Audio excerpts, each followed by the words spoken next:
Welcome to Mrs. True Crime. Today's video is an in-depth look into serial killer Craig Chandler Price. It's a tale of senselessness and rage. If you are triggered by anything dealing with death and or harm to children, feel free to click off this video. Perhaps check out my gaming channel, Retell Me Games, for some lighthearted content. If not, I'm Nicole. Let's get started.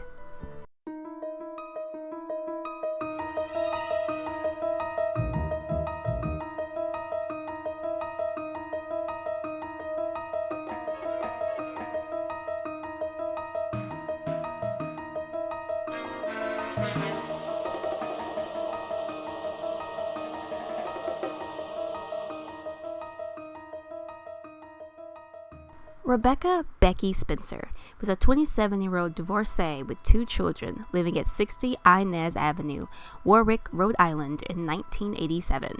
She lived at the residence for close to a year with her brother Carl, but her lease was ending. As she's done many times before, Becky packed the majority of her furniture, Carl stopped the newspaper delivery, and piled what little bit was left into cardboard boxes.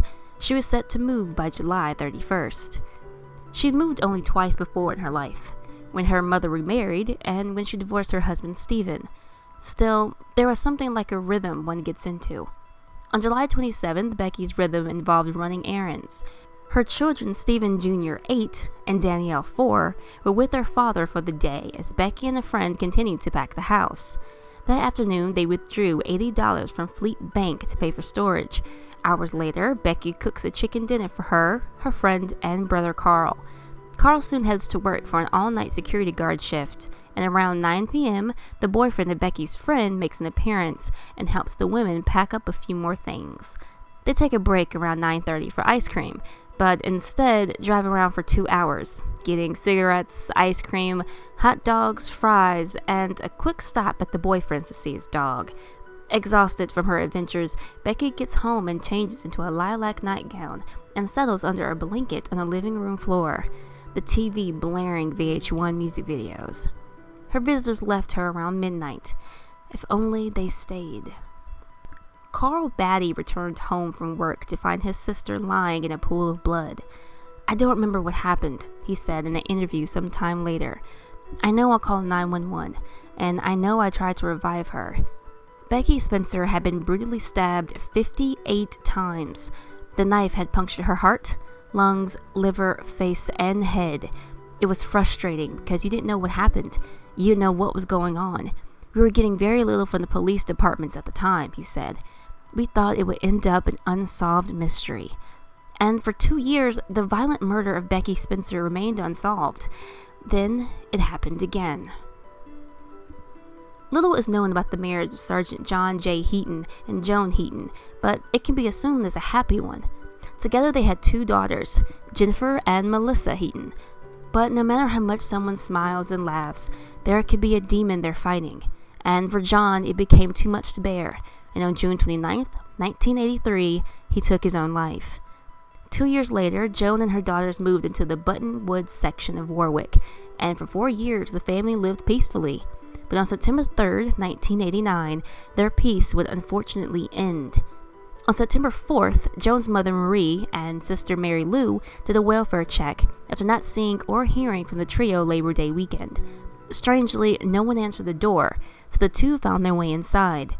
Blood-splattered walls led to the discovery of Joan, Jennifer, and Melissa. 39-year-old Joan was underneath blood-soaked sheets in the hallway. She had 11 stab wounds to the chest, face, neck, and rib, totaling 57. She had skull fractures and numerous injuries from blunt trauma and was also strangled. Jennifer, 10, was lying nearby. She'd been stabbed 62 times and had a skull fracture. Youngest daughter Melissa, 8, was on the kitchen floor with 7 stab wounds and a bashed skull. Melissa's murder was so aggressive that pieces of knives broke off in her neck. Marie and Mary Lou immediately called 911. Retired Warwick Police Detective Kenneth Anderson stated the bodies had been covered with a blanket, maybe 2 blankets, and a rug. Underneath the blanket were these 3 bodies that were absolutely destroyed. The perpetrator that day to us was unbelievable. It was believed they died 3 days prior to discovery. Expert blood analysis Dr. Henry Lee analyzed the blood at the scene, finding a bloody sock imprint. Whoever left the imprint wore a size 13 shoe. FBI profiler Greg McCrary suggested that with the frantic manner of stabbing, that the killer possibly injured his hand. It was important to look for someone with a cut or bandaged hand in the neighborhood. Carl Batty said upon learning about the murder that he knew it was the same killer that murdered his sister. The similarities between the two crimes were striking. Both cases involved a weapon already present in the house, there was an unusual display of overkill, and the murders were close in proximity. Detectives Ray Pendergast and Mark Brandeth drove through a park near Button Woods, recognizing 15-year-old Craig Chandler Price. Pendergast was his basketball coach. He lived only a few houses down from the Heatons. The three engaged in conversation, but the detectives couldn't help but notice the bandage on his hand. They inquired how he hurt himself, to which Price said he got drunk nights earlier and punched his hand through a car window on Keeley Avenue. Intrigued, the detectives followed up on this. There wasn't a police report of a broken car window and found no evidence on Keeley Avenue to suggest it. They dug further. They went to Craig's home and asked for him and his parents to come to the station. From there, they asked again about his hand, but Craig stuck to his story. Unconvinced, investigators asked him to take a lie detector test. The polygraph concluded he was lying, but it didn't prove he was a murderer. Further interviews with Craig's friends and acquaintances revealed that he ran with a gang that were known to burglarize. Even more, they discovered Craig was boasting about killing Becky Spencer. They then obtained a search warrant. On September 17th, detectives Kevin Collins, Arthur Anderson, and Tim Colgan entered the Price house and began to search through the ranch-style home. Craig was unfazed, allegedly falling asleep as the detectives went through the search. They woke him up after finding a trash bag in a shed behind the house containing several bloody knives, along with bloody clothing, one of which matching the bloody sock print found at the crime scene, gloves, and other objects. 2 weeks after the Heaton murders, Craig Price was arrested and charged for their murders. Now in custody, detectives want to hear his side of the tale, and so it began. Craig Chandler Price was the third child born to John and Shirley Price in Cambridge, Massachusetts. Shirley was a clerical worker and Kmart employee, while John was a manager at Pepsi. They moved in 1978, when Greg was 5, to 76 Inez Avenue, and besides a few accident-prone events, Craig was a normal child. He loved football and baseball, and playing his electric guitar. He loved to crack jokes and tell stories, and was quick to offer assistance to his neighbors, but there was a pain building inside him. To the best of his recollection, Craig was 9 or 10 when he wished someone would die. He was racing his new bike against a few other Buttonwoods kids when he hears someone yell, "Hey, spear chucker." Craig tried to ignore him, but a golf ball was thrown towards him, and he was forced to see who did it. The kid was maybe 19, with straggly hair, and had 2 friends with him. The kid asked, "Did you steal that bike, you N-word?" Craig didn't respond out of fear, which caused the boys to throw more golf balls and racial slurs. They got into their car as the kids got into their bikes. The car pulled up alongside him, and the straggly-haired teen screamed more racial slurs. I just went into a panic and tried to literally outrun this car. I really thought these bleeps want to kill me, Craig would later remark. He then pedaled into a curb and dumped the bike, which resulted in a mangled chain guard, tilted seat, and bent handlebars. Craig was angry for not standing up for himself, and that anger began to fester. By the time he was 15, he obtained a record including breaking, entering, theft, peeping into houses, and using drugs. But he traces the root of his emotional deviance to racism. In a 13-page paper by Alan B. Feinstein, Craig recalls to him how he was served soda in a paper cup while other kids had glasses, or how young children wondered where he was, alluding to the possibility of harm. Interviews conducted with CP indicate that his victims were not chosen at random, or as a matter of convenience, but rather due to their being associated with some preserved racial slight directed toward him, Allen wrote. The possibility exists that CP possessed a pre-existing paranoid trait, which then caused him to perceive mistreatment that was non-existent. Upon his initial arrest, Craig confessed to the Heaton murder and the unsolved murder of Rebecca Spencer. He explained that he and the neighborhood kids were playing manhunt, a hide-and-seek game with teams. Craig was the hunter. The game took up most of the neighborhood yards and driveways. At around 9 p.m., he escorted 2 kids to a utility pole that acted as the jail when a white car came down the street interrupting the game. In a police statement, the kids would say that the man driving yelled at them for being in the street and that they could get run over next time. Craig would state that the driver honked his horn, rolled down his window, and called him a racial slur. Craig also stated that he'd seen the man at Becky's house about a week earlier. Carl Batty, Becky's brother, would eventually tell police he noticed a bunch of kids playing in front of his house when he pulled up, but never said what he said to them. I was completely outraged by this guy almost hitting us with his stupid car, outraged by this bleep calling me a spook, and most of all, I was unyieldedly outraged in my own self for just standing there and not saying or doing anything, Craig said. I simply could not banish from my mind the fact that I not only wanted to kill, but had to kill. And so, on the night of July 27th, my mind was made up to murder.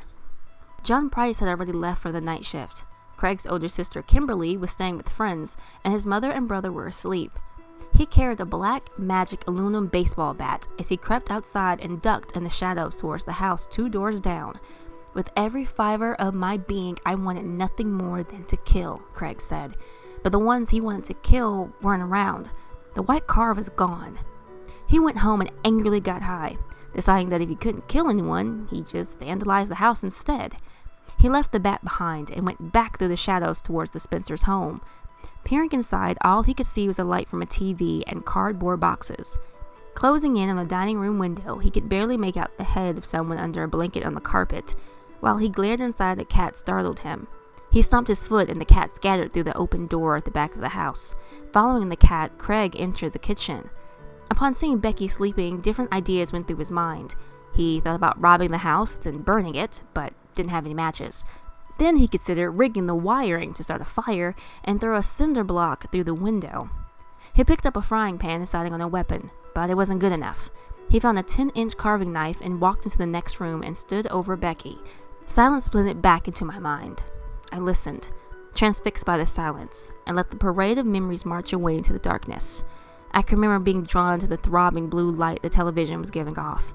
A strange sense of awareness settled upon me, and with this awareness came this raw and savage sense of outrage that completely consumed me. It was time to kill. After the murder, Craig ran out of the house, flung the knife, and ran home. He thought for a second and ran back to the Spencers to get the frying pan, and then chucked it before coming back to his yard. He entered his room and removed his bloody clothes, stuffing them into a bag and hiding them in the attic. He tiptoed downstairs to the bathroom and washed off the blood. He relaxed with a pipe and drifted to sleep. Days turned to weeks, which became 2 years, and investigators still hadn't found Rebecca Spencer's killer. I truly felt like getting away with it was my fate and destiny. I really felt clever and supreme. I acted just like everybody else who thought a killer walked their neighborhood streets. Craig Price had committed his first murder at the age of 13. Craig's retelling of the murders of the Heatons was a bit different. It started the same way as Becky's, with alleged racial tension. According to Craig, 2 weeks prior to their deaths, he met the family for the first time on a bike ride. He offered to fix a chain that slipped off one of the girls' bikes. As he fixed it, he claims he sensed an aura of racial bigotry from them. A few days afterwards, he says he noticed Joan eyeing him from her window as he walked home. He concluded that he had to kill her. I knew the act of killing Joan Heaton was the answer. He slipped on gloves and slipped out of his shoes and either cut the window or simply climbed inside, accidentally landing on the table and breaking it. The noise had awoken Joan, who walked into the kitchen and saw Craig when she turned on the light. In a panic, he claims he grabbed Joan, then beat and strangled her. Her screams woke up her daughters, who came to see what was going on. Panic gave way to anger, and anger gave way to a blinding fury. Some people say it, but I've actually seen it. I could actually see the color red cloud my vision, and the rage I felt was like a wave of heat that kept crashing on me and popping my ears, Craig later said. Melissa ran to the kitchen to call police, but Craig overtook her. He tackled them to the floor, went to the kitchen and grabbed some knives and began to stab them all. During the attack, one of the girls bit Craig's hand, so he bit her back on the face, and then bit Joan. He then grabbed a stool and smashed it over Melissa's head. He says he didn't expect them to put up as big of a fight as they did. During the murders, he accidentally stabbed his hand. He removed his glove and tended to his injuries in the bathroom, not knowing he left a trail of blood and sock print. Once clean, he covered the family's bodies with blankets and tried to clean up the crime scene with towels, then grabbed the knives, gloves, and bloody towels and left.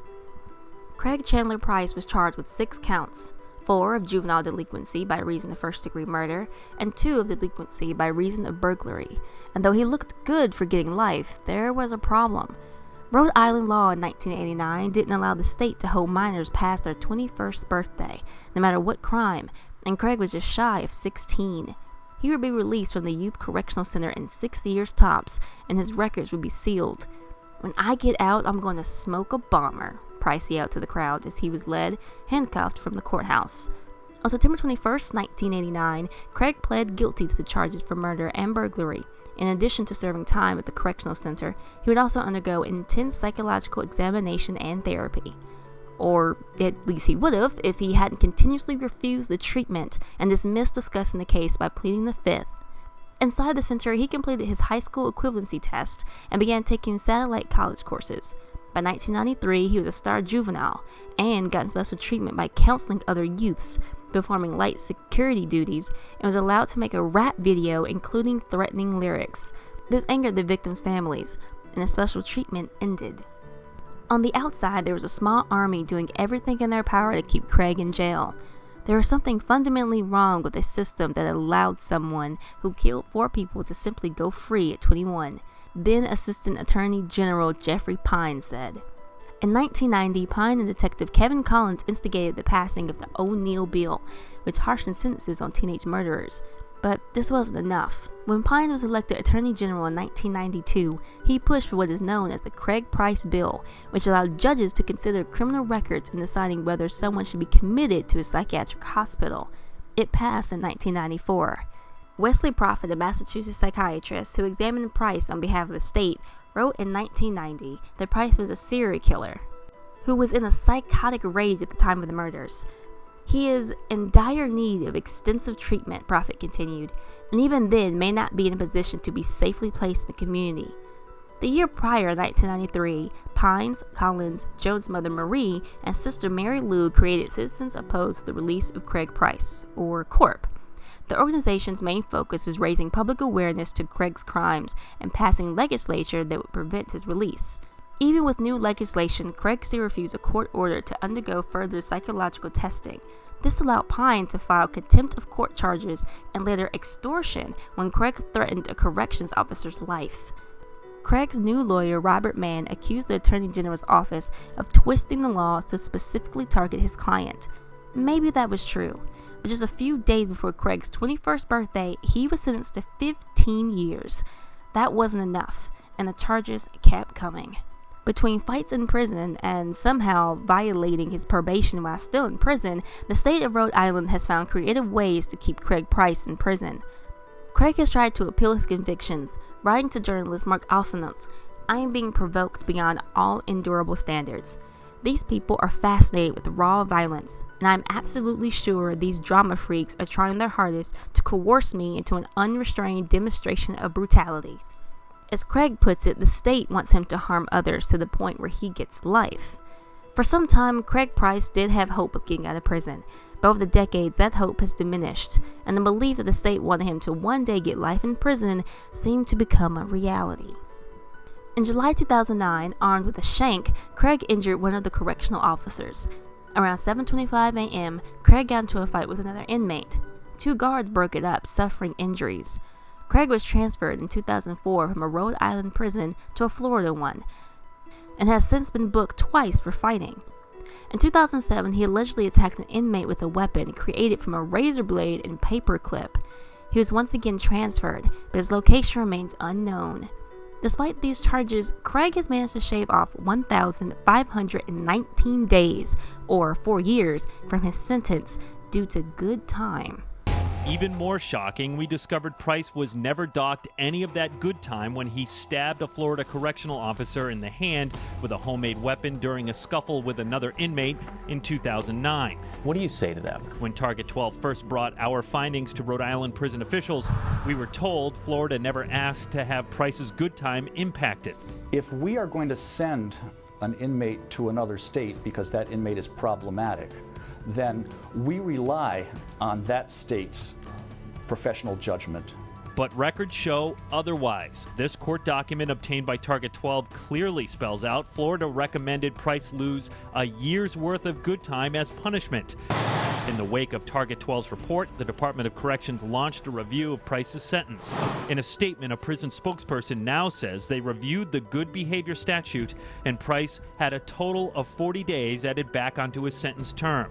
Why only 40 days? Prison officials say by law they can only take away good time he's already earned. It's complicated, but Price is serving a patchwork of sentences, not for the murders, but for various crimes he committed while behind bars. At the time of the 2009 prison stabbing, Price had just started serving a 7-year sentence for criminal contempt, according to prison officials. So they say he hadn't earned a lot of good time for that sentence. So when does he get out? As of now, he could taste freedom in the spring of 2021, according to the Department of Corrections. That investigation was launched in 2015. From my understanding, by Rhode Island law, an inmate can earn up to 10 days off their sentence for every month of good behavior. Legally, that inmate can collect 1 day of good time per month for every year they've been sentenced to prison. Even with his good time, Price now faces an attempted murder charge. It was April 2017 when inmate Joshua Davis says he was in his cell at the Sewanee Correctional Institution when Craig Price snapped. He attacked me and then he chased me out after I got out, attacked me again in the day room, and it took 2 officers and 2 inmates to pull him off. Investigators say Davis was in bad shape when he was rushed to a local hospital. Price is accused of using a 5-inch homemade knife. In the chest, in the head, twice in the back, twice on this side, in the spine, on the neck, and then lower on the spine also. Price has pled not guilty to the charges. His court date has been delayed 4 times, with the latest date being September 24th, 2018. He faces 1 count of attempted murder and 1 count of contraband in prison. Joshua told Target 12 that he had no idea why he was attacked, and said he fears for others' lives if Price is ever released from prison. Joshua's attack was caught on video, according to court documents. Craig's sentence was set to expire, but an additional 2 years, 6 months, and 23 days were added for the stabbing of the Florida correctional officer. Craig, now 44, was set to be released in 2020, but will remain in prison until the trial is completed. Carl Batty stated, "At 13, he killed my sister, and at 15, he butchered an entire family.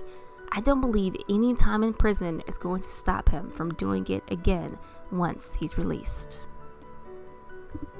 For more information about Craig Price, why not check out some of these awesome links. And if you like what you saw and heard today, why not drop a like and a comment. Maybe subscribe while you're here. I usually make new videos every Tuesday and Friday, but that may change for the next season. That's right, this was the season 1 final of Consequences and Actions. And this case was actually suggested by Andrea Tuchel, my very first ever case suggestion. Thank you all so much for an interesting and great season, and thank you, Andrea, for this case. Next season will start soon, but in the meantime, as always, please be kind, be loud, be aware.